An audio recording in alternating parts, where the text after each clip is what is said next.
Safina Jara bangebaga dugawu Abu Safina Jara no o jaabira kana siran foyi ɲɛ bilen karamɔgɔ dugawu o b'o o tɔ k'o dafa o de hokumu kɔnɔna la mun ye intouchable l'apport a ko a sɔgɔlen mana jeni kɔnɔna la an bɛ foli ta ni k'a sɛgɛrɛ Abu Sirajantama an t'an sɛlɛ a ka dabɔ an tɛ taa ayiwa baasi tɛ Sirajantama Abu Safina Jara an b'an bolo gosi an bɛ don mun ye le pays ye ne bɛ bɔ n'ale sɔgɔmada in na mun ye dɔgɔnɔkɛ Burama Gindo Bungindo a kumara a y'a jira k'a fɔ ka ɲɛsin mun ye transition yɛrɛ a bɛɛ maracogo min kɔnɔna la an bɛ don min na ko bi Abu Safina Jara ko siga t'a la fɛn dɔ bɛ o diyagoyalen don jamana marabagaw ma koyi mun ye Bubakari Burama Gindo a y'a jira k'a fɔ jamana in kɔnɔna la Abu Safina Jara a bɛ nin ka dɔgɔkun kelen ɲɔgɔnna bɔ i bɛna ye k'a fɔ ko mun ye lakɔlidenw ye grève kɔni olu ye o bolo da wa mun ye magistraw ye n'o bɛ kiiri tigɛlamaw ko fɔ olu fana ka préavis de grève o dalen bɛ tabali sanfɛ an b'o la waati min na i bɛna ye k'a fɔ ko mun ye syndicat de l'éducation scientifique du 15 octobre 2016 n'o bɛ misiw ko fɔ article 39 maaw ko tɛ wa Abu Safina Jara olu fana kɛlen bɛ ka muruti fari ka a bolo da Abu Safina Jara o waati kelen fana la i bɛna ye k'a fɔ maa minnu fana n'olu tun bɛ dɛmɛ ta ka transition k'a sɛgɛrɛ olu caman fana bɛ nin waati in na u sɛbɛkɔrɔ fintɛnen don ka ɲɛsin mun ye transition fanga yɛrɛ a waati ma o bɔlen kɔfɛ i bɛna ye k'a fɔ ni nana politique sira fana kan politique maa caman fana bɛ nin waati in na fintini a sɛbɛkɔrɔba b'u la n'o fana bɔra yen Abu Safina Jara vie chère n'o bɛ gɛlɛya yɛrɛ ko fɔ siga t'a la nin o bɛ jamana kɔnɔna la o de hukumu kɔnɔna la mun ye fatirikɛba ye Burama Gindo a ko mun ye jamana marabagaw kan ka fɛɛrɛ dabali bɛɛ lajɛlen de kɛ u ka bɔ u ka daden kɔnɔ joona joona u ka kuma malidenw ye u bɛ se ka malidenw k'o lafɛma cogo min na ko o baara ko o diyagoyalen don u kan mun ye Burama Gindo a y'a jira k'a fɔ ko mun ye tension Abu Safina Jara siga t'a la a bɛ nin ka dɔgɔkun kelen bɔ mun ye tension kɔni a bɛ ka yɛlɛ politique sira fɛ a ka ja ka n'a bila mun ye socio-économique sira o fɛ Abu Safina Jara sira caman fɛ k'i bɛna ye k'a fɔ ko mun ye tension ko a sɛbɛkɔrɔ bɛ ka yɛlɛ o de hukumu kɔnɔna la fɔ an bɛ don min na comme bi ko jamana marabagaw diyagoya de don u ka wuli k'u jɔ walasa ka kuma jamana kɔnɔdenw fɛ jamana faama yɛrɛ n'o bɛ colonel Asimi Goyita ko fɔ gɛlɛya minnu n'u bɛ jamana kɔnɔ an bɛ don min na comme bi ko don sera ko jamana faama ko a ka wuli a ka kuma ko jamana kɔnɔdenw ma se ka a lafaamuya cogo min na o de hukumu kɔnɔna la Abu a ko n'i y'a jateminɛ k'a lajɛ maliden fan caman de y'a jira k'a fɔ mun ye gɛlɛya mun n'o kun y'an sɔrɔ waati tɛmɛnen kɔnɔna la caman kun y'i da de wa caman kun tora i ka gɛlɛya kɔnɔna la an ye gɛlɛya caman k'a ku a ko n'i hakili b'a la don mun na mun ye CEDEAO a ka ja ka taa fara mun ye UEMOA kan olu ye ɲangili mun ta ka anw sɛgɛrɛ ɲangili mun n'an ne sariya yɛrɛ ta ɲɔgɔn fɛ kalo 7 Abu Safina Jara mun ye malidenw ye o bɛɛ lajɛlen o ku o sabu ka laɲini tɛ dɔwɛrɛ refondation malikura mun n'an ko laɲini malikura in a bɛ se ka sɔrɔ cogo min na o tɛ taa abada fo bɛɛ lajɛlen k'i yɛrɛ saraka jamana o ye o de hukumu kɔnɔna la Abu Safina Jara malidenw ye o wulikajɔ min kɛ waati tɛmɛnenw na i bɛna ye k'a fɔ ko mun ye maa caman y'i bolo k'o jiginɛ o sabu olu y'a ye k'a fɔ ko in a bɛ taabolo min na i n'a fɔ ko bi Abu Safina Jara ko a bɛ fɛ ka bɔ Mali ko o kɔnɔna la o ma sɔrɔ dɔwɛrɛ fɛ i bɛna ye k'a fɔ ko nin waati laban in na mun ye conseil national de la transition du Mali n'o ko fɔra a tɛ CNT ko fɔ wa a ɲɛmaaya bɛ mun ye Segu ka colonel Maliki Jaw a ɲɛmaaya de b'ale bolo nin waati na nin waati laban in na a yira k'a fɔ ko maa 26 kura Abu Safina Jara ko o donna CNT o kɔnɔ kabi doni min kama maa 26 kura in Abu Safina Jara o sumana ka don CNT kɔnɔ a kɛra sababu ye ka fɔlɔkɔ k'a sɛbɛkɔrɔ wuli maa caman dimina maa caman tɔɔrɔla Abu Safina Jara i bɛna ye k'a fɔ k'a bɛ maa 26 in Abu Safina Jara u donna CNT kɔnɔ furuko kɔni o cayara kɛrɛnkɛrɛnla maa minnu kun bɛ ka dɛmɛ ta ni ka transition ka a sɛgɛrɛ kɛrɛnkɛrɛnla mouvement Yirawolo Debout sur la Rempart Abu Safina Jara ko a kɛra sababu ye k'olu ka furuko k'o caya o conseil islamique du Mali Abu Safina Jara ko olu fana kɔni sɛbɛkɔrɔ dimina o sabu kɛ nin bɛɛ lajɛlen y'a ye k'a fɔ olu y'u ka cɛdenw k'u tɔgɔ bila ka taa nka a si ma place kɔni sɔrɔ CNT o kɔnɔ Abu Safina Jara o kɛra furuko ye Abu Safina Jara o fana tɛmɛnen kɔfɛ ka bɔ yen i bɛna ye k'a fɔ ko mun ye musaka ko furuko don min na comme bi ko o bɛ maliden bɛɛ lajɛlen na Abu Safina Jara an b'o la waati min na i bɛna ye k'a fɔ ko min ye syndicat jɛkulu fana bɛ ka wuli ka jɔ ni cɛsiri k'o bila sen kan olu ka laɲiniw o bɛ se ka sabati cogo min na a terikɛ b'a ka fɔ la a ko mun ye lakɔlidenw bɛ a ye maaw ko fɔ ani ka taa fara mun ye misiw kan minnu bɛ kuma article 39 kan ani magistraw kan a n'a ɲɔgɔnna caman nin waati laban in kɔnɔna olu fana kɛlen bɛ ka muruti fari ka a bolo da Abu Safina Jara mun ye magistraw yɛrɛ olu y'a jira k'a fɔ k'olu bɛna taa baara bila la mun ye novembre kalo tile 20 ani kononto o natain Abu Safna Jara fatrika ba mu ye Burema Gindo akoni mbela dilen gele jamana kono na manya ka foko bolo ko afunna abida tigire koro jamana fama kolonel Hashim Koita ale de kan bo ame domna kombi ka fefo malido nye la mun no be jamana kono la ma mun no be jamana kono la Abu Safna Jara mu ye kolonel Hashim Koita aka bo ka fefo malido nyina aka bo ka korofo ko shele ko so malido mo sika ma mun korofo ko lama ko sobe ko jamana fama Abu Safna Jara mu ye fatrika ba no bo Burema Gindo ko akoni ye fenye femu na ja ko no jamana fama kono jamana fama kan akabo akadade kono la Hashim Koita akabo akadade kono la aka feran dabali bela jilen ko ke tension muna awulona no watina tension yi jisma obese ake afra to aka feran dabali ke Abu Safna Jara kamali do bela jilen ko ofara nyanga kamali do bela jilen ko ofara nyanga wala samu ye gele amun no be jamana ngono Abu Safna Jara jamana abise ka boni gele okona olatugumna kono te Abu Safna Jara amfla tension fanga mun kono la tension ko ni ko o maine tension Abu Safna Jara furugu Abu Safna Jara ko o mai tension fanga kono la oro kum kono la ko mu ye feran dabali bela jile o katike jamana fama kolonel Hashim Koita kofo Hashim Koita aso aka feran dabali bela jile ko tika singa nin gelamu no be jamana ko no watina gelaw be shaka bantu umna Burema Gindo ayra ka foko ni do akunda mena infela Abu Safna Jara ibna ka foko mu ye Franci ga ONG mun no kuma jamana kono la mu ye Franci ayra ka foko aka dema mun no musuma ko be demen ka ajo an jamana marabago yu jabi ayra ka foko ONG fe be jamana kono la no be baraka Franci to la Abu Safna Jara ku ka bara ka be ke interdiction anga jamana ngono Abu Safna Jara akoni mbela jile ngara furuge wa o ma bela jile furuge ndo ame domna kombi siga fa ko ye damuye jamana fama munya Hashim Koita Burema Gindo ka fola akwa ame domna kombi jamana fama ayra akabo akakuma akafefo malido yana gela munno be jamana kan famia obeseka soro alatugumna ka fone flani anya sebe koro shele ka bo le pay kono la Burema Gindo ale sebe ngala ya Abu Ibunya Obala bete jamana kundigi Gindo ke min fo o done akabo ka ame wati mena ko me sisa akabo akanyaboli akakuma na le kumana ame wasaso ay mo ko be lafia ya famu kono te franjero mo ando lula meble ayi ale ka bo ale de ka bo akakuma tabarikala na kumara sisa malido ma famia gela mumbe no te Abu dugumala ka kala ne akakala anto dogo la de kala ya dongo do iba fo ko kura be dugumala ka kala iba fo ko mo daji tunya da mamu ne jamana mara sambi sabaka teme olu fana bugu profiter no occasion ne fait ko ko chela ngolu debi ni occasion nyini no sera dro olu singu u fie ku ka do abana o bara o debe sin ko imeteni voilà o para jamana kudigi njoma aso akabo ka kuma afotu dafi njoma ne twama dogo e baleka nyama jole nyama togodi nyama togoma doa mami njogo be damne ni Mamadou atomate sabalisa ako kelema soro ki kono fa shola kana aye ni kono ma fa mais am to ka fe no fo ya shabu olu ye ne ko e so mu ndo ama ku kono haro I bolo da ngata ko kari kadu ka fo ne be mbolo do akoshi me bon sebe mi ni otu aku kadu ka fo nouvelle horizon kadu ka fo bamano mbo de fo ni bolo fununa abita atiki ko de da atiki kun wuli baldo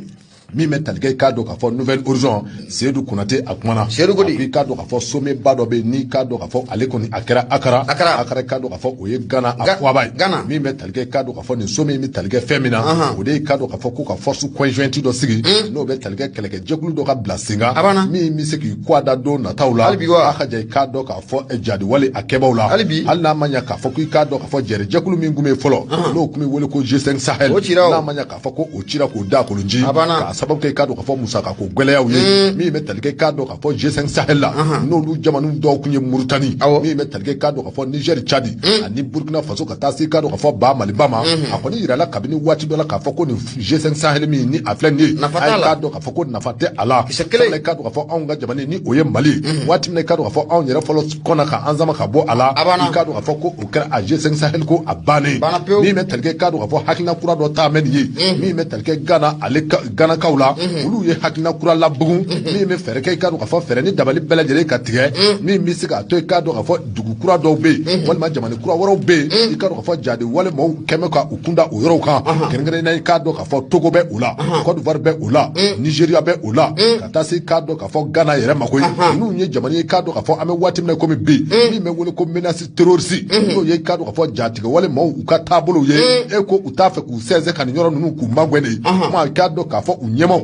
ko i k'a dɔn k'a fɔ yanni waati dɔ cɛ k'a dɔn k'a fɔ fɛɛrɛ ni dabali bɛɛ lajɛlen ka kɔn ka tigɛ koyi sabula i k'a dɔn k'a fɔ n'a ma ɲɛ k'a fɔ ko G5 Sahel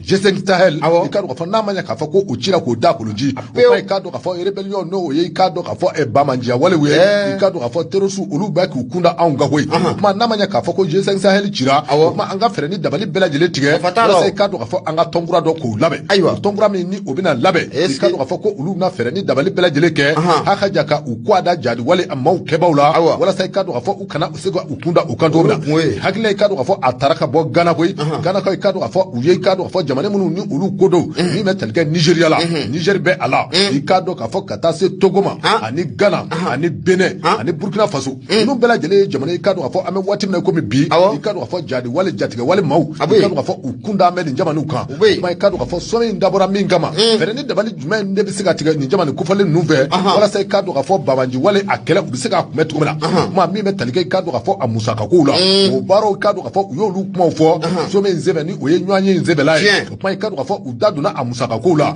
a ka jan i k'a dɔn k'a fɔ initiative a bɔra maa min na ni o ye Ghana ye i k'a dɔn k'a fɔ u ye foli ni tanu ta ka Ghanakaw k'u sɛgɛrɛ kosɛbɛ kɛrɛnkɛrɛnnenya a masakɛ sabula i k'a dɔn k'a fɔ hakilina min ni a talen filɛ nin ye n'a ma ɲɛ k'a fɔ i k'a dɔn k'a fɔ ko G5 Sahel o cira k'o da koloji o tuma i k'a dɔn k'a fɔ jadi wale maaw dun i k'a dɔn k'a fɔ u ma i k'a dɔn k'a fɔ u da jigin fɔlɔ dɛ jadiwale maaw n'o ye k'a dɔn k'a fɔ jatigi wale a kɛbaaw ye diinɛ marifatigiw ale bi k'a dɔn k'a fɔ ninnu k'a dɔn k'a fɔ u ma kɛlɛ jigin so o tuma n'a ma ɲɛ k'a fɔ ko u ma kɛlɛ jigin so an ka fɛɛrɛ ni dabali bɛɛ lajɛlen tigɛ ha ka jan i k'a dɔn k'a fɔ an ka armée dɔ bila sen kan ha ka jan min ni o bɛ wele k'i k'a dɔn k'a fɔ armée conjointe i k'a dɔn k'a fɔ force conjointe i k'a dɔn k'a fɔ u ka se ka sigi sen kan ha ka jan i k'a dɔn k'a fɔ a bɛ se ka baara kɛ don nataw la cogo min na walasa i k'a dɔn k'a fɔ jatigɛ wale maa minnu n'u kɛn bɛ k'u kunda jamana kuraw kan ha ka jan i k'a dɔn k'a fɔ an bɛ se ka u contrecarrer ni u ye k'u kunbɛn cogo min na min bɛ tali kɛ i k'a dɔn k'a fɔ Ghana a masakɛ la i k'a dɔn k'a fɔ ko foli caman dara k'a sɛgɛrɛ so min sɛbɛn sabula i k'a dɔn k'a fɔ a kɛlen filɛ ka hakilina ɲuman min ni o ta nin ye ko a ɲɛna kosɛbɛ parce que b'a ka fɔla i k'a dɔn k'a fɔ ni o ye Seydou Kouyaté ye a y'a yira k'a fɔ ko nin force min ni a kuma filɛ nin ye i k'a dɔn k'a fɔ kabini san 2017 la i k'a dɔn k'a fɔ ko kɔrɔfɔ in ko a fɔra nka min bɛ tali kɛ i k'a dɔn k'a fɔ ka na kɔrɔfɔ in k'a don ba la o ye i k'a dɔn k'a fɔ G5 Sahel waati min na ale cilen filɛ nin ye i k'a dɔn k'a fɔ n'a ma ɲɛ k'a fɔ ko a bɛ nin cogo in na ko sigi ka k'a ka jamana minnu ni olu ni anw bɛ danbɔ a ka jan i k'a dɔn k'a fɔ jamana fɛn o fɛn bɛ yen ni k'a dɔn k'a fɔ olu bɛ cɛnjɛfuga kan bɛɛ lajɛlen ka sigi a kan k'a fɔ ko jadi wale maa minnu ni olu kun d'an bɛ anw kan yan i k'a dɔn k'a fɔ bɛɛ ka sigi a kan k'a fɔ ko u bɛ se ka se i bara koyi o kumaw de sababu la Ghana i k'a dɔn k'a fɔ a ye hakilina ɲuman ta koyi jamana minnu ni olu kofɔra ka fɛɛrɛ ni dabali bɛɛ lajɛlen tigɛ an ka fɛɛrɛ ni dabali bɛɛ lajɛlen tigɛ walasa i k'a dɔn k'a fɔ musaka dɔw ka mobiliser min bɛ tali kɛ i k'a dɔn k'a fɔ surasi dɔw ka bila sen kan wa minɛnko bɛɛ lajɛlen ka se ka sabati a ka jan i k'a dɔn k'a fɔ an ka se ka n kɔ a da i k'a dɔn k'a fɔ jadi wale maaw kɔ a la walasa i k'a dɔn k'a fɔ u kana se ka don an ka jamanaw kɔnɔ cogo min na parce que filɛ an ye min mɔ Nouvelle Horizon kɔnɔ Seydou Kouyaté ale ka sɛbɛn don Nouvelle Horizon baarakɛlaw foli a bɛ taa n'u k'u sɛgɛrɛ tabarikala fɔla cɛjan ka kɔkuru o nafa b'a yɛrɛ kan a b'a kan indépendant ne bɛ n bolo don n bɛ bɔ ni a ye colonel Assimi Goïta mun ye colonel Assimi Goïta Abu Sabna Dara siga t'a la lajɛrɛ belebele dɔ i bɛna ye k'a fɔ k'o kan ka kɛ mun ye États-Unis ani Amérique ni ɲɔgɔn cɛ n'an k'a ma ko sommet USA Afrique Abu Sabna Dara ko nin lajɛrɛ belebele ko a bɛ kɛ décembre kalo tile 13 ka na kuncɛ décembre kalo tile 15 nata in wa a bɛ kɛ Washington n'o ko fɔra a tɛ États-Unis a t'o ko fɔ wa Abu Sabna Dara mun ye Musa Sayon Kamara a y'a yira indépendant kɔnɔna la k'a yira k'a fɔ ko min ye an ka jamana faama n'o bɛ colonel Assimi Goïta ko fɔ Abu Sabna Dara ani ka taa fara mun ye masakɛ saba wɛrɛ kan Abu Sabna Dara siga t'a la ko olu tɛna ye nin taama in kɔni la dɛ mun ye Maison Blanche n'o bɛ États-Unis u jabala o ko fɔ Abu Sabna Dara k'u ma wele bila ni jamana faama 4 kɔni ma k'u tɛna ye taama in kɔni o la Abu Sabna Dara mun ye Musa Sayon Kamara Musa Kodi a yira k'a fɔ waati mun na i bɛna ye k'a fɔ ko mun ye anw ka jamana faama farafinna bɛɛ lajɛlen fana b'a ɲini k'a ye kɛnɛ mun kan i bɛna ye k'a fɔ ko Bataki bɔra mun ye Russie n'o bɛ Poutine yɛrɛ ka jabala ko fɔ ka n'a bila anw ka jamana faama a bolokɔrɔ Bataki mun kɔnɔna la mun ye Poutine y'a yira k'a fɔ ko mun ye Assimi Goïta n bɛ wele bili ma mun ye lajɛrɛ mun fana n'o bɛna kɛ Russie ni Afrique ni ɲɔgɔn cɛla la n'a bɛna kɛ Saint-Pétersbourg Abu Sabna Dara n'a lajɛrɛ o bɛna kɛ yen ko Assimi Goïta ko a kan na o de kun kelen kɔnɔ la i bɛna ye k'a fɔ ko mun ye États-Unis olu fana bɛ n'u ka lajɛrɛ mun kɛ mun ye Amérique ani farafinna ni ɲɔgɔn cɛ olu y'a yira k'a fɔ k'olu kɔni tɛ wele bila abada jamana ɲɛmaa 4 kɔni bɛ yen Abu Sabna Dara k'olu tɛ wele bila olu ma dɛ k'a fɔ k'olu ka taa Washington ni lajɛrɛ mun n'a bɛna kɛ décembre kalo nata na 17 ka taa bila a 15 la Abu Sabna Dara k'olu tɛ wele bila ni jamana faama 4 ma o ma sɔrɔ dɔwɛrɛ fɛ ko ni jamana jamana nani bela jele ko suspension ko otale me ku segere abu safna jira ko kunu no kuna sin no bena tarata doma ibina ka fo ko mu point de presse do o de kera munye mamu be nanka mako dana bankise ale conseiller principal ka bo munye ni some belebele nyira o kenaka ni some belebele munna akena na sigi États-Unis ne farafna nyoko chira la dana bankise ale ya conseiller belebele o de kum kono la ale ya ira ka fo ko wuli ka jobe sina ka bi jouer kalo o wati wala sa munye ni some ko ni ko abisika ketko muna o de kum kono la ya ira ka fo ni some abu safna jira ko munye jamana biduru nyana abu safna jira nyema biduru nyana ko de bina ye ni some kenaka no be farafna jamana biduru nyana ko fo o de bina ye ni kenaka e bina ka fo ko kenenga jamana nani be no jamana nani o ko fora abe munye Mali Burkina Faso Sudan ani gata fara munye Guinée Conakry ka sikata la ni jamana chama be bi ame domna kom bi munye murti fari o bolo dalendu une l'américain che abu safna jira ko ni jamana fama nani shi wole ko ni amablu ushima ka fo ko bina tani tama en konna nabe ni some belebele no abu ko fo some munabe na ke munye États-Unis o konna ula abu safna jira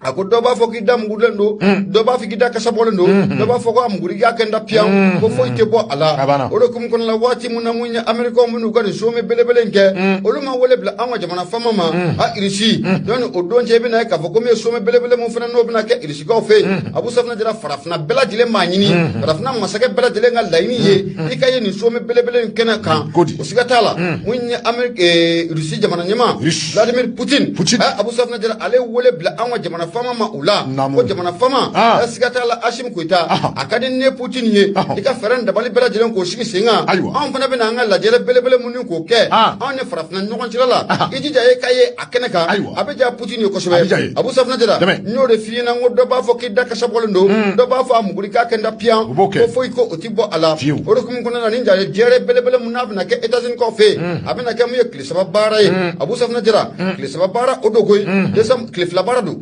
Flabardo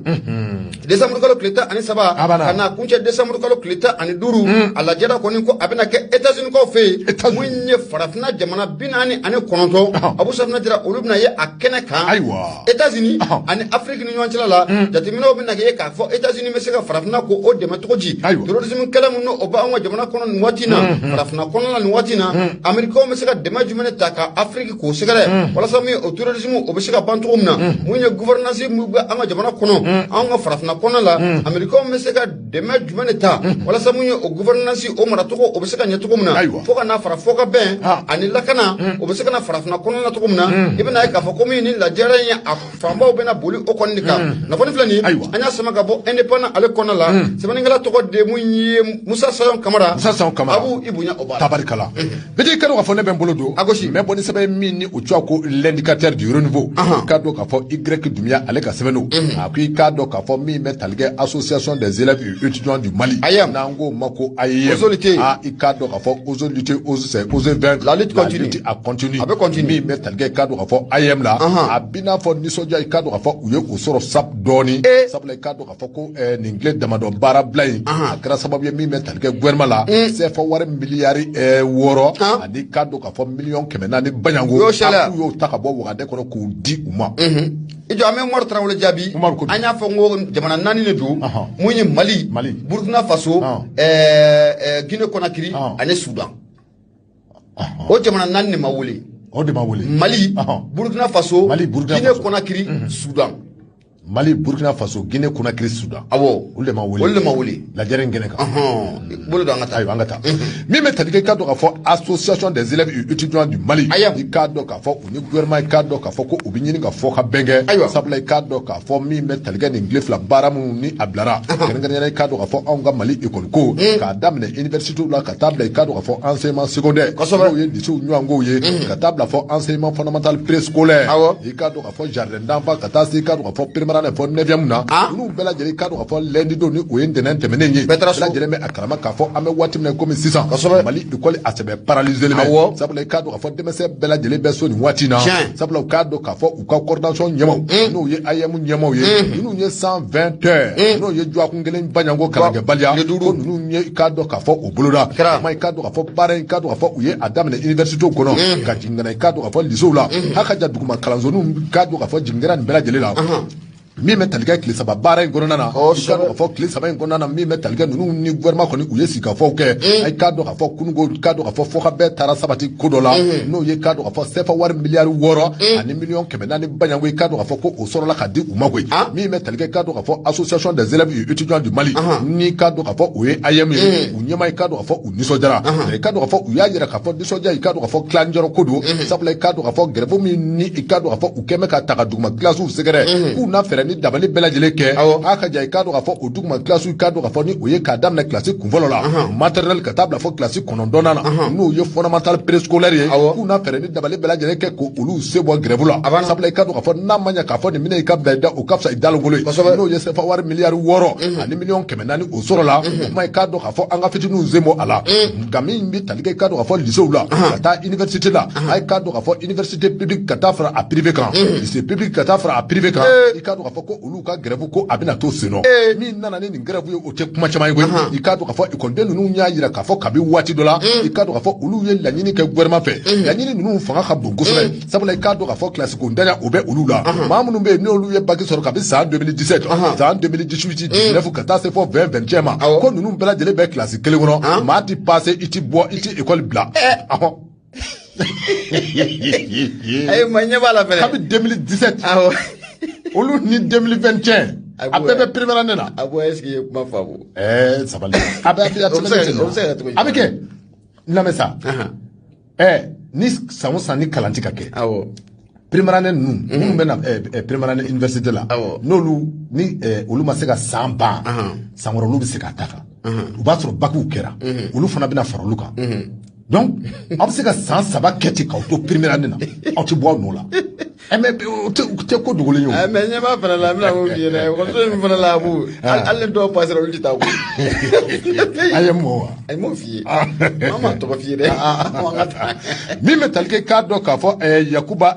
Y Dumiya a ko i k'a dɔn k'a fɔ a ye mɔ u ka nin grève ko in na i k'a dɔn k'a fɔ ko u ye laɲini caman kɛ sabula i k'a dɔn k'a fɔ min bɛ tali kɛ k'a dɔn k'a fɔ salle de classe la ani k'a dɔn k'a fɔ minnu bɛ wele ko amphithéâtre n'o ye écoledenw bɛ kalan kɛ so minnu kɔnɔ ani k'a dɔn k'a fɔ écoleden kun bugulen bɛ classe kelen kɔnɔ ninnu bɛɛ lajɛlen ye gɛlɛya ye gɛlɛya min bɛ yen k'a dɔn k'a fɔ ni o kɛra sababu ye k'a dɔn k'a fɔ ka grève ninnu ka a daminɛ koyi min bɛ tali kɛ k'a dɔn k'a fɔ éclairage la n'o ye lumière kow ye i k'a dɔn k'a fɔ ka taa se ɲɛgɛnw ma i k'a dɔn k'a fɔ ani olu yɛrɛ ka bourse ko ani siyɔrɔ ko minnu ni o ye u dayɔrɔ ye minnu ni a bɛ wele k'i k'a dɔn k'a fɔ cantine scolaire ka taa se k'a dɔn k'a fɔ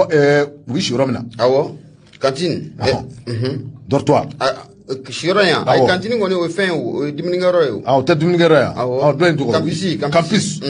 kuma min bɛ tali kɛ campus la n'o ye k'a dɔn k'a fɔ u siyɔrɔw ye i k'a dɔn k'a fɔ ninnu bɛɛ lajɛlen ye gɛlɛya ye min ni a bɛ Mali écoledenw kan o sababu la i k'a dɔn k'a fɔ u ni gouvernement u ye laɲiniw sabati a ka ja i k'a dɔn k'a fɔ fɛɛrɛ ni dabali bɛɛ lajɛlen ka se ka tigɛ walasa i k'a dɔn k'a fɔ an bɛ se ka kisi grève ma cogo min na o kuma i k'a dɔn k'a fɔ ko gouvernement kɔni ko u y'u da de i k'a dɔn k'a fɔ u ma kala don ɲin na ka bɛn ni kɔrɔfɔ ninnu ye o kuma i k'a dɔn k'a fɔ ni a kɛra nin cogo in na o kuma o de kɛra sababu ye min y'a to k'a fɔ olu kɔni u ye grève u ye a waa wuli k'a daminɛ université la ka jigin fɔ duguma classe la walasa i k'a dɔn k'a fɔ bɛɛ lajɛlen n'i ka laɲini kɛcogo don o kuma i k'a dɔn k'a fɔ walasa olu ka laɲiniw ka sabati n'u ye préavis déposé i k'a dɔn k'a fɔ n'u ka laɲini ma sabati fura wɛrɛ foyi tɛ olu bolo ka écoleden bɛɛ lajɛlen labɔ k'i bila kɛnɛ ma o kuma i k'a dɔn k'a fɔ a dɔw la k'a bɛ taa kɛ sababuya i k'a dɔn k'a fɔ laɲini a dɔ na sabati o kuma i k'a dɔn k'a fɔ u kɛlen filɛ ka nin waleya min kɛ a b'i n'a fɔ a bɛ ɲini ka kɛ sababa ye u bolo sabula i k'a dɔn k'a fɔ CFA wari miliyari 6 ani miliyɔn 400 min ni o taara ka d'u ma ani k'a dɔn k'a fɔ ka taa se promesse caman ma gouvernement kɔni a ye o ta écoledenw ye min bɛ tali kɛ k'a dɔn k'a fɔ université min ni o bɛ Kabala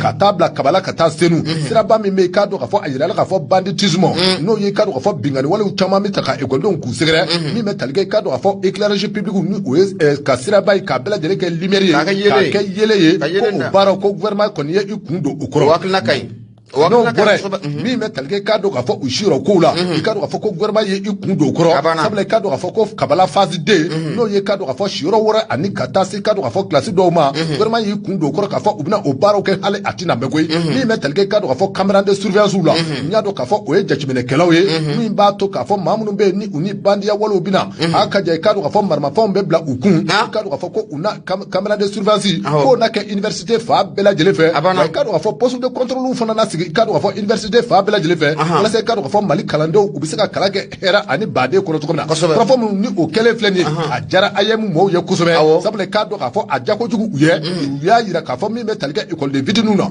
n'o ye ka do ka fɔ fondamental préscolaire k'u na olu ka grève k'o suspend o kuma ye ka do ka fɔ an bɛ waati min na komi bi o écoleden bɛɛ lajɛlen bɛ se ka taa kalanso la nka min ye ka do ka fɔ université tɔw ye ani lycée ani ka do ka fɔ lycée public ani privé sabula ka do ka fɔ laɲini bɛɛ lajɛlen ma sabati o kuma ye olu ka grève ko date bɛ maintenu fo ka taa se waati wɛrɛ ma awɔ k'olu ta bɛ to sen donc miliyari wɔɔrɔ minnu o fɔlen filɛ nin ye o miliyari wɔɔrɔ in na taa baara ninnu da fɛ awɔ limanaw k'a faamuya dɛ k'a faamu miliyari wɔɔrɔ in o de bɛna taa baara in da fɛ a ma fɔ k'a fɔ ko miliyari wɔɔrɔ in bɛ ta ka di a ye mɔgɔw ma dɛ a bɛ taa baara de da fɛ a bɛ taa baara de da fɛ baara u y'a budget de kɛ donc u ko bɛ se ka miliyari wɔɔrɔ nin waati na k'o bɔ mun ye baara ninnu dɔw bɛ se ka kɛ cogo min na siga t'a la Abu Sirajanta Tama an bɛ taa sigafɔ o ye damu ye radio Nuru FM ye 94.5 an bɛ laseli kɛ ka bɔ Jalakɔrɔji Koɲumani ale wɔrɔda la nouvelle horizon ne bɛ n bolo don bɛ bɔ ni ale ye mun ye sɛbɛnnikɛla tɔgɔ de Mahamane Ture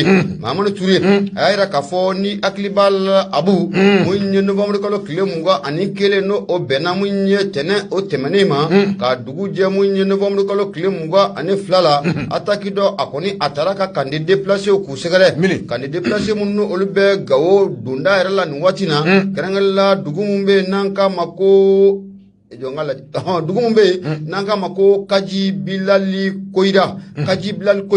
n'i y'a jateminɛ k'a lajɛ ale bɛ mun ye Gawo yɛrɛ o donda o la mun ye maa caman de bolila ka bɔ i sigiyɔrɔ la ka ɲɛsin mun ye lakanabaliya o ma Abu Safunɛ Jara olu sigiyɔrɔ nana kɛ mun ye o yɔrɔ kɔfɛlen n'o bɛ Kaji Bilali Koyira n'o bɛ o kɔfɔ o de hukumu kɔnɔ la i bɛna ye k'a fɔ ko tɛnɛn don n'o bɛnna novembre kalo tile 21 ma ka dugu jɛ mun ye tarata don na novembre kalo tile 22 maa minnu bɛ ne maa jugu don n'an k'u ma ko Dashi Abu Safunɛ Jara u taara surutu mun ye déplacé ninnu kan Abu Safunɛ Jara a fɛn tunnen bɛɛ lajɛlen ko o ma ye maa 11 u ye olu ningɛnɛ ko o karaba maa 22 Abu Safunɛ Jara olu banana wa i bɛna ye k'a fɔ k'u ka buguso minnu kun jɔlen bɛ yen déplacés bɛ buguso minnu jɔ k'u bɛ si a kɔnɔ la u ye o bɛɛ lajɛlen ko o daji ani bagan caman Abu Safunɛ Jara u ye o jeni ani ka taa ni bagan caman kɔni o ye ka ɲɛsin o kɛwale mun na a taara ka déplacés k'u sɛgɛrɛ i bɛna ye k'a fɔ ko mun ye an ka commandant mun bɛ n'o le commandant de théâtre de l'opération Maliko Abu Safunɛ Jara ale y'i sen bɛ i kɔrɔ ka t'i ɲɛda déplacé ninnu kan a ka ja ka taa fara mun ye gouverneur mun yɛrɛ n'ale bɛ Gawo tɔgɔ la ninnu bɛɛ lajɛlen taara u sen da déplacé ninnu kan Abu Safunɛ Jara a ko n'i ye ko jateminɛ k'a lajɛ mun ye maa minnu u bɛ kɔfɛla ta n'an k'u ma ko Dashi Abu siga t'a la olu maaw ka baara dɔ koyi ko sabu kɛ nin déplacé minnu kun filɛ nin dugu kofɔlen na n'a bɛ Gawo donda o la i bɛna k'a fɔ ko nin déplacé ninnu caman bɔra mun ye Tɛsiti o mara o kɔnɔna o de la a dogolen tɛ maa si la ko mun ye Tɛsiti kɔnɔna a bɛ nin kana waati bɔ i bɛna k'a fɔ ko mun ye lakanabaliya kɔni ko a kun ɲɔɲɔlen don kosɛbɛ wa ni kɛlɛkɛcɛ nin maa ninnu caman bɛ yen n'o bɛ déplacé ninnu kofɔ Abu Safunɛ Jara i bɛna k'a fɔ ko a caman bɛ Tɛsiti kaw de don wa i bɛna k'a fɔ ko waati tɛmɛnen na k'a caman ye bɔgɔ kɔnɔ 7 y'o don Dashi maaw la o de kumu kɔnɔ la i bɛna k'a fɔ anw ka gouverneur de région ani ka taa fara mun ye général de brigade Musa Tarawele Abu Safunɛ Jara olu kɔni y'u sen b'u kɔrɔ ka taa nin déplacé ninnu gɛlɛya mun n'a talen filɛ k'u sɛgɛrɛ ka t'u ɲɛda a kan colonel Funɛkɛ Kamara i bɛna k'a fɔ ko mun ye commandant de théâtre de l'opération Maliko Abu Safunɛ Jara a ɲɛmaa ye ale de mun ye colonel Funɛkɛ Kamara ale kɔni y'a jira k'a fɔ nin kɛwale mun n'a talen filɛ ka nin déplacé ninnu sɛgɛrɛ Abu Safunɛ Jara ko siga foyi t'a la mun ye règlement de compte Abu Safunɛ Jara ko mun ye Dashi ma u ye o baara de k'o boloda sabu kɛ n'i y'a jateminɛ k'a lajɛ u ye maa minnu faga u ye cɛ minnu k'u faga nka a bɛɛ lajɛlen ye denmisɛnnin san 30 ka n'a bila san 35 la Abu Safunɛ Jara k'u ye olu de ningɛnɛ k'o karaba a ko n'i y'a jateminɛ a bɛ nin kana waatinin bɔ i n'a fɔ n y'a f'i ɲɛna cogo min na mun ye Tɛsiti o mara o kɔnɔ la jatigɛwalekɛbaa ninnu kɛlen bɛ ka gɛlɛya caman de ta ka Tɛsiti kɔ k'u sɛgɛrɛ o de kun kɔnɔ la i bɛna k'a fɔ ko maa caman y'i sigiyɔrɔ k'o bila olu nana u sigiyɔrɔ kɔni bɛn mun ye yɔrɔ mun bɛ n'an k'a ma ko Wabariya ale Pɔndi Wabariya n'o de fiyɛra n'ale bɛ dugu mun kɔnɔ o de Kaji Bilali Koyira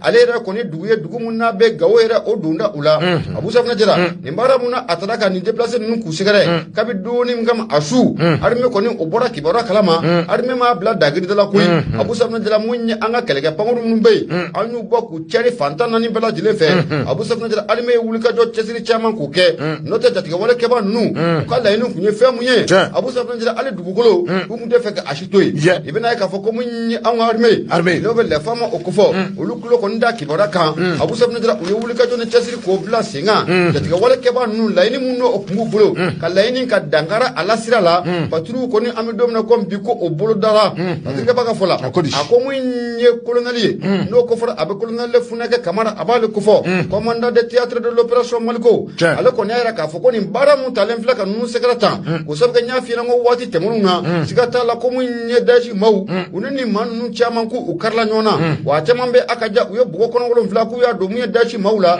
n'o bɛ jatigɛ wale kɛbaa ninnu o kofɔ o de kun kɔnɔna la k'i bɛna ye k'a fɔ ko mun ye Daesh maa ninnu Abu Safinɛ Jara u nana mun ye Tajuru Sara bere u nana o de boloda ko sabu kɛ u ye maa minnu faga Abu Safinɛ Jara siga t'a la ko a bɛɛ lajɛlen ye sifinnaka san 30 ka n'a bila san 35 la ko a bɛɛ lajɛlen de y'o ye a ko k'a bɛ kalo damadɔ bɔ ni hakili b'a la mun ye février tɛmɛnen kɛrɛnkɛrɛnla mun ye dugu mun bɛ n'an k'a ma ko Tesiti o n'a lamini kɔnɔna la mun ye ninnu bɛ masala ka sɔrɔ a kɛ t'a la waati bɛɛ lajɛlen na wa sanga ni waati bɛɛ lajɛlen na u tun bɛ gɛlɛya ta ni ka Daesh ka a sɛgɛrɛ o sabu kɛ sifin minnu n'olu tun bɛ nin déplacé na Abu Safinɛ Jara olu sifin ninnu caman bɛ yen i bɛna ye k'a fɔ k'u ye kɛlɛkɛlaw don k'o de sababu kɛra fɛn ye ko min ye Daesh Abu Safinɛ Jara k'a fana nana don déplacé ninnu kan k'a kɛ Bafa ani Kilicɛ nka mun ye armée wulila k'i jɔ jɔyɔrɔ la an bɛ don min na komi bi patrouille baara ko o bɛ ka boloda wa mun ye an ka mun ye commandant de théâtre de l'opération Maliko n'o bɛ colonel Funɛkɛ Kamara kofɔ a ko wulikajɔ bɛna bila sen kan walasa nin déplacé ninnu u ni bɛ se ka kisi cogo min na nin baara mun n'a talen filɛ k'u sɛgɛrɛ ne ta Abu Safinɛ Jara u bɛ se ka kisi ka bɔ a ɲɔgɔnna wɛrɛ tɔrɔ ma cogo min na nka mun ye an ka colonel ni ka taa fara mun ye gouverneur kan a ko a bɛ wele bila déplacé ninnu fana ma n'u ye siganamaa fan fɛn de ye Abu Safinɛ Jara u ka fɛɛrɛ ni dabali bɛɛ lajɛlen k'o tigɛ sen kan walasa mun ye lakanabaaw bɛ se ka bɔ a kalama cogo min na u bɛ misijuguw b'a ta gere ma nafolo filɛ nin an y'a saba ka bɔ nouvelle audition ale kɔnɔ sɛbɛnnikɛla tɔgɔ de Mahamani Ture Abu i bonya o b'a la an bɛ taa sugu kɔnɔ Isu an ka taa sugu kɔnɔ Abu an bɛ segin ka na kumaso kɔnɔna la mun ye kɛngɛrɛ waso an bɛ foli ta ni k'u sɛgɛrɛ n'o de fiyɛna kɛngɛrɛ wasolo numéro 1 ni maa mun n'i bɛ taa Jalakɔrɔji miiri la ni bɔra mun ye Bankɔni fan fan k'i kun da Jalakɔrɔji kan ni yanni ka se miiri ma i bɛ numan fan k'o lajɛ kɛngɛrɛ wasolo numéro 1 olu jabaala bɛ yen mun ye Baba Jalo ale bɛ yen kɔnɔna la yen n'i bɛ taa Jamisabugu la mun ye gendarme bɛ yɔrɔ min na ni tɛmɛna yen na Abu Safinɛ Jara bɛ kiliyan fan k'o lajɛ kɛngɛrɛ wasolo numéro 2 a Keita ale bɛ yen an bɛ Dankɔrɔba yɛrɛ fo sa n'o de bɛ Badirisa Keita kɛngɛrɛ wasolo o kɔnɔna la an bɛ foli ta ni ka sarada ka ɲɛsin a ma ko a Keita a b'i bolo don an ka taa bete ka dɔn k'a fɔ n bɛ n bolo don n bɛ ni sɛbɛn min ni o cogoya ko lɔbɔ i k'a dɔn k'a fɔ Yakuba Daw ka sɛbɛn don Hope d'Afrique a ko i k'a dɔn k'a fɔ L'Homme d'Afrique o don Yakuba Daw a ko i k'a dɔn k'a fɔ transition peuple du Mali le combat doit continuer rien n'est encore acquis min bɛ tali kɛ k'a dɔn k'a fɔ Mali jamanadenw i k'a dɔn k'a fɔ ko hali bi kɛlɛ min ni an ye a daminɛ min bɛ tali kɛ Mali a yiriwali kɛlɛ min ni a bɛ sen nɔ i k'a dɔn k'a fɔ hali ni a y'a sɔrɔ k'a fɔ a bɛɛ lajɛlen ma sabati fɔlɔ o kuma ko hali bi ko an k'an cɛsiri sabula an ka taa ni an ka kɛlɛ walasa Maliden i k'a dɔn k'a fɔ jigiya a bɛ hali bi jamana in a bɛ se ka kisi cogo min na min bɛ tali kɛ i k'a dɔn k'a fɔ Yakuba Dawula a ko i k'a dɔn k'a fɔ jamanakuntigi ni o ye Asimi Goyita ye i k'a dɔn k'a fɔ Asimi hakilina foyi tɛ a la ni Mali in tɛ Asimi Goyita hakilina foyi tɛ a la ni ka Maliden bɛɛ lajɛlen k'an kɛ kelen ye wa anw ka jamana in a bɛ se ka sabati cogo min na anw ka jamana in bɛ se ka yɛlɛma ka bɔ i k'a dɔn k'a fɔ a kun bɛ a senzabara kɔnɔ cogo min na jamana in bɛ se ka bɔ a senzabara kɔnɔ cogo min na hakilina kelen de bɛ Asimi Goyita la i k'a dɔn k'a fɔ ni hakilina kelen de don Mali a bɛ se ka yiriwa cogo min na Mali a bɛ se ka jɔ cogo min na ko nka a b'i n'a fɔ an bɛ waati min na komi bi i k'a dɔn k'a fɔ ko Dankɔrɔba in a b'i n'a fɔ a taa mɛ otage la n y'a dɔn k'a fɔ o b'i n'a fɔ o ye fɛn ye min n'i k'a dɔn k'a fɔ maaw bɛ a kɛrɛfɛ a ka jan i k'a dɔn k'a fɔ minnu ni u b'a fɛ ka kala k'a kari a senkɔrɔ min bɛ tali kɛ k'a dɔn k'a fɔ Dawula n'o ye Yakuba Daw ye a ko i k'a dɔn k'a fɔ jamana in k'a dɔn k'a fɔ kabini waati min na jamana in système taabolo kɔrɔ min bɛ jamana in kɔnɔ ale bi k'a fɔ k'a fɔ hali bi ka se bi ma a b'i n'a fɔ hali bi maa bɛ jamana in kɔnɔ minnu ni olu b'a fɛ an ka to o système kɔnɔ o ti dɔwɛrɛ dɛ mun bɛ yen k'a dɔn k'a fɔ kabini kumajan a fɔra k'a fɔ maaw bɛ jamana in kɔnɔ minnu ni olu ye sokɔnɔ maaw ye maaw bɛ jamana in kɔnɔ minnu ni olu ye senkɔrɔ jugu ye maaw bɛ jamana in kɔnɔ ni olu ye subaw ye maaw bɛ jamana in kɔnɔ minnu ni olu ye k'a dɔn k'a fɔ so ɲɛnɛw ye a ye k'a dɔn k'a fɔ nin so ɲɛnɛ minnu filɛ nin ye n'olu bɛ hali bi anw senkɔrɔ ko ka tanke ka nin so ɲɛnɛw to anw senkɔrɔ tanke ka nin senkɔrɔ juguw to anw senkɔrɔ i k'a dɔn k'a fɔ ko anw ka jamana in an hakili a ka kɛ cogo min na ko a taa man di o sira kan n'o tɛ i k'a dɔn k'a fɔ ko dankɔrɔba ni o ye Asimi Goyita ye i t'i miiri k'a dɔn k'a fɔ labɛn si la i t'i miiri k'a dɔn k'a fɔ hakilina ɲuman foyi la ko Asimi Goyita ko a kɛn tɛ k'o ta walasa jamana a bɛ se ka kisi cogo min na kuma i k'a dɔn k'a fɔ an bɛ waati min na ko bi daw ko Yakuba daw ko i k'a dɔn k'a fɔ hali bi ko ale bɛ min ɲini maliden fɛ o ye an ka fara ɲɔgɔn kan an ka wuli k'an jɔ un seul peuple wa i k'a dɔn k'a fɔ combat min bɛ yen ni o ye kɛlɛ min ye kɛlɛ in ti dɔwɛrɛ dɛ Mali a bɛ se ka jɔ cogo min na Mali bɛ se ka bɔ jugu kɔnɔ bolo cogo min na a ka jɛ i k'a dɔn k'a fɔ minnu bɛ yen ni olu bɛ wele ko sokɔnɔ jugu a k'a dɔn k'a fɔ ko fɛɛrɛ ni dabali bɛɛ lajɛlen ka kɛ an k'an sen bɔ nin sokɔnɔ jugu senkɔrɔ walasa jamana a bɛ se ka kisi cogo min na Basiri filɛ an ye min fɔ i k'a dɔn k'a fɔ l'homme d'Afrique kɔnɔ Yakuba Daw ale ka sɛbɛn l'homme d'Afrique Yakuba Daw an b'a fo a bɛ ka sababu ye ne bɛ n bolo n b'a kari ka don indépendant Abu Safinɛ Jara n bɛ bɔ n'a ye sɛbɛnnikɛla tɔgɔ Dawuda Sangare Abu ni ye sufɛ kɔnɔ n'i y'ale pantɔ ye siga t'a la ni fɛn t'a kɔ a b'i fɛn kɔ Dawuda Sangare a yira k'a fɔ ko mun ye gestion du fond Covid-19 kɛrɛnkɛrɛnla jɛrɛjɛkulu mun bɛ n'an ka ma ko mun ye CCM Abu Safinɛ Jara n'o ko fɔra a bɛ chambre de commerce et d'industrie de Mali a ba o ko fɔ a ɲɛmaayaba bɛ maa mun bolo bɛ o de Yusufu Bacili siga t'a la kunun kɔni an ye kibaruya ni ka a sɛlɛ an bɛ don min na ko bi Yusufu Bacili na a jɛɲɔgɔn minnu kun bɛ a ka ja k'u kun lamɛnna kunun Abu Safinɛ Jara siga t'a la mandat de dépôt a taara ka du kan dɛ an bɛ don min na ko bi u sigiyɔrɔ o taara bɛn mun ye Bamakɔkura a kasobonba o kɔnɔna la yanni kiiri don o cɛ o sabu ka siga kɛlen d'u la k'a fɔ ko foroba nafolo ko ɲaamin ko o sɛbɛkɔrɔ don o la Dawuda Sangare a yira k'a fɔ ko mun ye chambre de commerce et d'industrie de Mali a ɲɛmaaw siga t'a la ko kunun ko o convoquera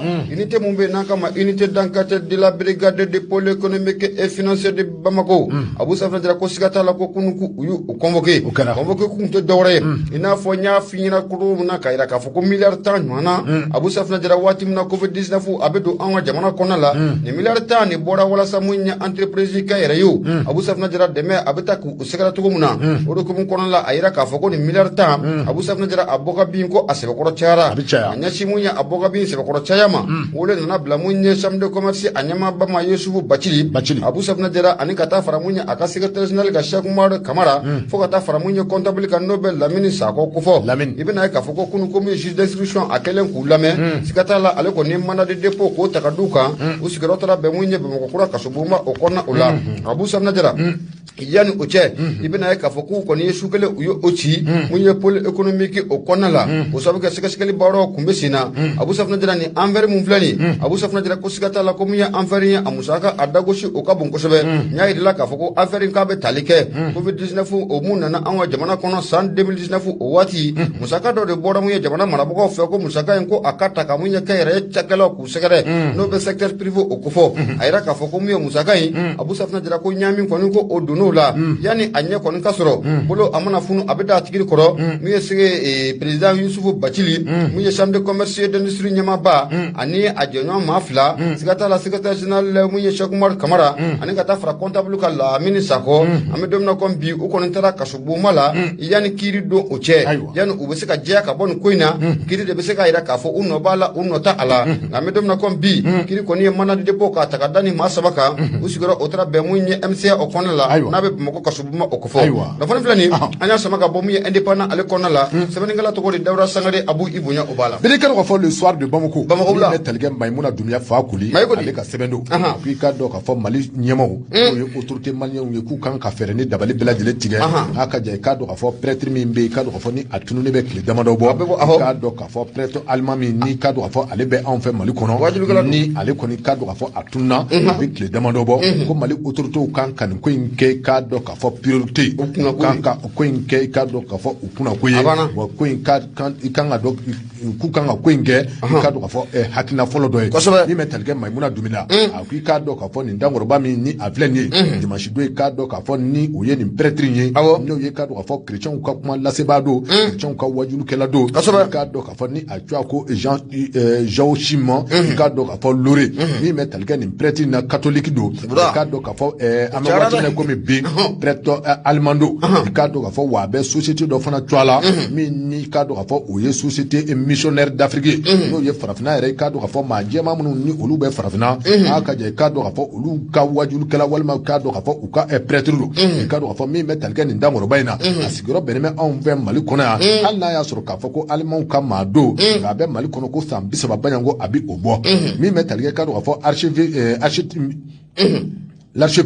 archevêque min ni o bɛ Bamakɔ i k'a dɔn k'a fɔ ale kɔni k'a dɔn k'a fɔ a ko nin ye ko ye bi min ni a kɛmɛ ka olu tɔɔrɔ a ka jɛ i k'a dɔn k'a fɔ dankɔrɔba min ni a tununen filɛ nin ye a ye k'a dɔn k'a fɔ ko a kɛmɛ jɔrɔnako ye sabula i k'a dɔn k'a fɔ kabi a tununa ka se fɔ bi ma min bɛ tali kɛ k'a dɔn k'a fɔ archevêque Jean cardinal la min bɛ tali kɛ k'a dɔn k'a fɔ cardinal Jean Gerbeau la i k'a dɔn k'a fɔ ale kɔni y'a yira k'a fɔ ko nin ye ko ye min ni anw ka faamaw kan ka a wulikajɔ i k'a dɔn k'u kan ka wulikajɔ ka o sɛbɛn sabati walasa i k'a dɔn k'a fɔ maa min ni a tununen filɛ nin ye a bɛ se ka ye cogo min na ko ni yirala k'a fɔ nin dankɔrɔba min ni k'a dɔn k'a fɔ alimanw ka maa don wa i k'a dɔn k'a fɔ min bɛ tali kɛ dankɔrɔba in na i k'a dɔn k'a fɔ ni o ye chrétienw ka wajulukɛla ye a sigiyɔrɔ bɛnnen bɛ Mali kɔnɔ a bɛ san 30 baɲanko bɔ kuma i k'a dɔn k'a fɔ a kɔni yirala k'a fɔ dimanche don min bɛ tali kɛ a ka bolifɛn na o kɔni jɔlen yɛrɛ min bɛ tali kɛ a yɛrɛ dagayɔrɔ ni o ye a siyɔrɔ ye i k'a dɔn k'a fɔ welew bilara a ma cogo bɛɛ lajɛlen na telefɔni kan bi ka telefɔni bi ci min bɛ tali kɛ telefɔni na i k'a dɔn k'a fɔ o tɛ ta koyi de sababu la sɔmi kɛra k'a fɔ k'i b'a dɔn k'a fɔ ni dankɔrɔba min filɛ nin ye a b'i n'a fɔ maa dɔw kɛ mɛ ka enlever maa min bɛ tali kɛ k'a dɔn k'a fɔ archevêque la olu kɔni ye fɛɛrɛ ni dabali bɛɛ lajɛlen tigɛ 5e arrondissement policiso ka taa kunnafoni k'a da olu tulo kan walasa i k'a dɔn k'a fɔ ɲininiw bɛ se ka boloda cogo min na maa i k'a dɔn k'a fɔ kabi o don ka se fɔ bi ma i k'a dɔn k'a fɔ alimanw ka nin cɛ min filɛ nin ye n'o ye chrétienw ka wajulikɛla ye i k'a dɔn k'a fɔ ɲininiw kɔni bolo sɛbɛn d'a mɛ i k'a dɔn k'a fɔ an bɛ don min komi bi hali bi i k'a dɔn k'a fɔ ko dankɔrɔba in a ma ye min bɛ tali kɛ i k'a dɔn k'a fɔ Jean Gerbeau la i k'a dɔn k'a fɔ archevêque Jean Gerbeau ale kɔni k'i k'a dɔn k'a fɔ fɛɛrɛ ni dabali bɛɛ lajɛlen ka tigɛ walasa i k'a dɔn k'a fɔ cɛ in a bɛ se ka ye cogo min na sabula i k'a dɔn k'a fɔ ni an taara nin taacogo in na min bɛ tali kɛ i k'a dɔn k'a fɔ nin b'a yira k'a fɔ ko min bɛ wele ko insécurité u k'a dɔn k'a fɔ a ɲɔ a sɛbɛn ɲaamɛ anw ka jamana in kɔnɔ sabula i k'a dɔn k'a fɔ ka maaw minɛ tilegan bilen fɛ a ye k'a dɔn k'a fɔ ko nin tun ye waati ye waati min ni a kɛ man di anw ka jamana in kɔnɔ nka i k'a dɔn k'a fɔ an bɛ waati min komi bi ko nin taalen filɛ nin ye cogo min na i k'a dɔn k'a fɔ ni nin ma ɲini k'a dɔn maa minnu kɛra a sababu ye k'a latunu maa minnu kɛra sababu ye ka taa ni a ye ko n'an y'an sigi nin cogo in na tan ko an bɛɛ lajɛlen ka sigi a kan k'a fɔ ko don nata la ko a ɲɔgɔnko bɛ se ka maa kelen kelen bɛɛ lajɛlen sɔrɔ parce que filɛ an ye min mɔ soir de Bamako kɔnɔ Mayimuna Dumbuya ale ka sɛbɛn soir de Bamako Mayimuna Dumbuya abu an bɛ foli ta ni k'a sɛgɛrɛ a bɛ ka sababu ye min ye niveau horizon b'a sama ka gɛrɛ n na sɛbɛnnikɛla tɔgɔ Mahamani Ture a kumara Abu Safinɛ Jara nin tɛ kibaruya duman ye dɛ a ko i bɛ na ye k'a fɔ ko dagabana tasuma kɔni ko o wulila kunu n'o o bɛnna arabadon ma novembre kalo tile 23 dagabana tasuma in ko a wulila yɔrɔ mun na o de bɛ zone industrielle a b'o o kofɔ Abu Safinɛ Jara dagabana tasuma in a wulila yɔrɔ kɛrɛnkɛrɛnna yɔrɔ jumɛn de la entrepôt belebele mun bɛ yen ne tulu jigin yɔrɔ don a ka ja ka taa fara mun ye pinɛ jigin yɔrɔ o kan n'a bɛ an ka opérateur économique ba dɔ tɔgɔ la n'an k'a ma ko Basedu Sila Abu Safinɛ Jara ko siga t'a la ko kunu tiɲɛni a donna Basedu Sila kunɛ o sabu kɛ ka ɲɛsin nin tasuma dagabana mun na a wulila a ka nin cakɛda in na a ka nin entrepôt in na a kɛra sababu ye min ye miliyɔn caman Abu Safinɛ Jara ko o kɔni o ta ji fɛ mun ye fatirikɛ ba ye n'o bɛ Mahamani Ture ko fɔ a ko kunu Abu Safinɛ Jara n'i y'a jateminɛ k'a lajɛ sisi de balila ka wuli mun ye Bamako yɛrɛ o kɔnɔ la maa caman i yɛrɛ ɲininka Abu Safinɛ Jara ni sisi in bɛ ka bɔ min jaja sisi a kɔni bɛ ka bɔ mun ye zone industrielle o kɔnɔ la kɛrɛnkɛrɛnla mun ye entrepôt mun n'o bɛ Basedu Sila Abu Aba ale tɔgɔ la Abu Safinɛ Jara kibaruya yɛrɛ k'a fɔ ko mun ye kunu nɛgɛ ɲɛ 5 o waati n'o bɛ 5 du matin o kofɔ ko tasuma kɔni ko a wulila o waati o yɔrɔnin bɛɛ i bɛna ye k'a fɔ ko wele bilala mun ye sapeur pompier mɔgɔ ma nɛgɛ ɲɛ 6 o tɛmɛnen ni sanga 40 ɲɔgɔnna ye sapeur pompier maaw Abu Safinɛ Jara u ka teli wa u nɔ ka ɲi nɛgɛ ɲɛ 6 o tɛmɛnen ni sanga 44 ye miniti 4 Abu Safinɛ Jara mun ye sapeur pompier maaw u y'u sɛlɛ kɛnɛ kan u ka ɲɛma ka fɔ la n'o bɛ directeur régional de la protection civile du district de Bamako Adama Jara a yɛrɛ k'a fɔ k'a bɛ o yɔrɔnin i bɛna ye k'a fɔ ko olu ni ba polisilakaw u ye wulikajɔ ni cɛsiri caman de bila sen kan walasa mun ye tasuma ye a bɛ se ka dan sira la cogo min na Abu Safna dira a ko tasuma ku fanga aka buntukum na sabaga mun ye tulu ya ale be tasuma de ko to ko nyaga Abu Safna dira mun ye magasin yo wuli ka jo chamane bla senga no be sapar pompier mako fo ani ka ta fra mun ye ba police la ka ko wala sa sigi nyoma mun fana no lu be krefla la Abu Safna dira ulu kana degu soro koina ako layini ko ni ko asabatira Abu mun ye tasuma nan le tulu be nyoma krefe Abu Safna dira tasuma menela ko ba to se be ko nyaga o de kum ko la ko kibaro ya ira ka fo ko wuli ka jo ko ni ko obla senga sapar pompier maw bulo ma ira ta do ka fo ko sapar pompier maw Abu Safna dira usira kan tasuma ka fa toji o sabaga mun ye jie Abu Safna dira ko ji kan tasuma ka fa afali ko akme gela ko sobe ibina ka fo ko me sapar pompier maw Abu Safna dira uye ji ni fendo do ko nyami nyona Abu Safna dira ko de kra sobiye ka mun ye ko in ko ni ka amashiba ka adansira la Abu Safna dira ga kra sobiye mi bashiru sila aka mun ye kamya mununu kumbe mun ye entrepreneur kona lai kamya mununu ukun chene ndo abti jo ko kamya wolon vla nyona na Abu Safna dira sikata la ko lu be ko ni Abu Safna dira ko kamya nunu ibina ka fo ko kamya ko ni ko ujinna Abu Safna dira ibina ka fuko kunu mu ye protection civil mawi sikata la ko tigara ko aka ngafu kungwe oline ba police la kaw ko sabuka uyo wuli ka jom ko ke sapar pompier mobile shegu nyana Abu Safna dira ko lu bela dele ne nyan soro kenenga kerenga la munye o ka camion be nan kama ko anti incident o mu kerenga ndo munye aéroport international président Modibo Keita be ma ko senu Abu Safna dira olu fana wulla jona ko kundani yoro ko folenga wala sa munye ko abisika dankar tugumna Abu Safna dira kerenga dabali ko ko o sigira senga Rasa ko yin abisika dansira la tugumna ga mun ye machine ko ni o mato ala ga Abu Safna dira be na ka fo ko mi million chama Abu Safna dira oro ko ni o talen fledji o feta sigata la mun ye basiru sila amed gowre ke mun ye basiru sila Abu Safna dira ala ka kishi ni nyona wore ma na foni flani anya sama ga bo mun ye nouvelle horizon ale konna la sabari ngala to ko de Mamani Touré Abu Ibunya o bala bete ka ka fo ami do de ke basiru sila min kele fle ka soro ni ami do ke ka do ka fo ala ka kishi anywa wore ma ka do ka fo ni kera mashiba ye ka do ka fo ni koko ni aye jon soro an ka bla ka do ka fo ala ale ka masaya kono bete ka do ka fo wati abe ka kuru ga na taw ta ka do ka fo ami do de ke basiru sila wal min ni akele fle ka soro ka do ka fo ala ka akishi ka ananywa na woro kishi anwago funama no bore mi me talge ka do ka fo anjo ke ni oye Abdoulaye Jaraye ka do ka fo ale koni ami do de ke ka do ka fo ale jonjo soro sabula ka do ka fo ale kera docteur ka nyema dobe min na be woli ko professeur ale kera professeur oye anjo ke do e ko Abdoulaye Jara me point G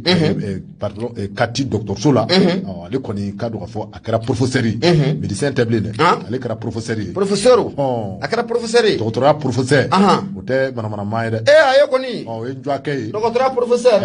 ni an yɛrɛ dɔgɔnin ye a bɛ bɔ Masantola sabula i ka dɔn k'a fɔ an dɔgɔnin don du kelen fa kelen ba kelen o don o tuma ni o kɛra ka kan ka an da ma kow la an bɛ ka a fɛtiw labɛn n'Ala sɔnna ma don nataw la an ka ressortissants minnu bɛ Masantolakaw bɛɛ t'i ka dɔn k'a fɔ nin ye Kolokani yɛrɛ cercle bɛɛ a bɛ se k'a fɔ nin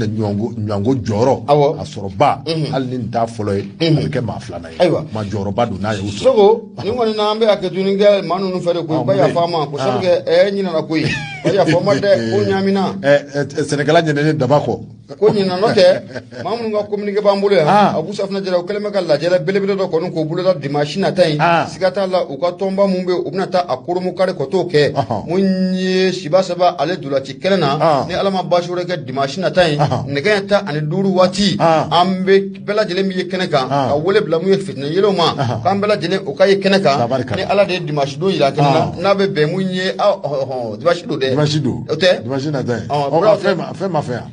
a ma fɛ ayi ngoni nye ni fɛn yɔrɔ dɔ la ayiwa a bɛ faamu jamana in sara ma a bɛ faamu a ma nɔgɔ ko a tununa na aw muso nin kelentigiw mana kɔnɔ guwa nin cogo in na a tununa na ko jamana ka gɛlɛn anw filatigiw bɛ mun fɔ Abu Safna Jara n'aw fana bɔra yen an b'a da kanubaa ni dɛmɛbaa bɛɛ lajɛlen tulo kan mun ye coupe du monde mun na a kɛnɛ bɛ ka sigi nin waati na Katarikaw fɛ yen an y'a fɔ kanubaaw ye Nura FM n'Ala kɔni ma baasi wɛrɛ kɛ an bɛna fɛɛrɛ dabali bɛɛ lajɛlen ka coupe du monde limanaw bɛ se k'a sɔrɔ lafiya kɔnɔ la cogo min na bamanankan cɛɲi u la nɛgɛ 13 n'o taara gosira siga t'a la an bɛna an congo nɛgɛ 16 Abu Safna Jara an bɛna an congo nɛgɛ 19 Abu Safna Jara an bɛna an congo nka ko in tɛ taa dɛmɛ kɔ mun ye a tɛ taa dɛmɛ kɔ wa a tɛ taa musaka kɔ Abu dɔrɔmɛ kelen ma dɔgɔ ba kelen o man ca nka n'i ko dɔrɔmɛ kelen ma dɔgɔ ni jaralakaw ma ayiwa i b'a fɔ ka ɲa aw jaralakaw de fɛnɛ kuma in n'a kɔrɔ de bɛ ɲɔgɔn na kuma n'a kɔrɔ bɛ ɲɔgɔn na mais ni an nana ni dɔrɔmɛ ye kana fɔ a ka dɔgɔ dɛ il faut pas le dire ma ɲe mun fɔ a ɲɛna non moi j'ai 10 francs là n y'a dɔn i famana ka 10 francs Isu ɲe mun f'i ye m'a fɔ waati kɔni sera ko n'i ko dɔrɔmɛ kelen man dɔgɔ ba kelen ma ca jaralakaw bɛ taa dɔrɔmɛ kelen kelen ca an bɛna n'o kɛ comment a ma fɔ dɔrɔmɛ kelen man ca ko dɔrɔmɛ kelen ka ca ba kelen man jɔ c'est ça ayiwa ne bɛ tila ka fila d'i ma ayiwa i b'o kɛ k'i bolo ma dɛmɛ ni maa mun bɛ fɛ ka dɛmɛ kɛ i bɛ wele kɛ 76 33 43 03 kumaso Mamadu Adama Mayiga Gawusu Keyita Jata ina rama ami margo an bɛ foli ta ni ka bɛɛ lajɛlen sɛgɛrɛ Jibril Jabate nɛgɛ kɛrɛfɛ o kunbɛn nin waati in na Baba Adama Ture mɔden kelen bolo Yusufu Sogo bɔlɔlɔ sanfɛ Facebook Burama Tarawele Filawurakaw ka dansanyi Mamu Kamara mɔden o nɛgɛ kɛrɛfɛ Facebook kuma ale bolo kuma bara Abu Safinɛ Jara Boubacar Tarawele Bete wassalam